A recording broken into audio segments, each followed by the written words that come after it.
Hello everyone, welcome back to my channel Learners Assembly. In this video, we are going to learn what to say and what not to say. Example: fat. Don't say fat, say full figured. Example: my girlfriend is full figured. Don't say toilet, say washroom. Example: where is the washroom? Don't say died, say passed away. Example: my grandmother passed away.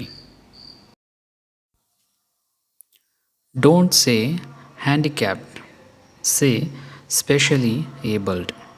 Example: my friend is specially abled. Don't say made. Then what to say? Please comment below.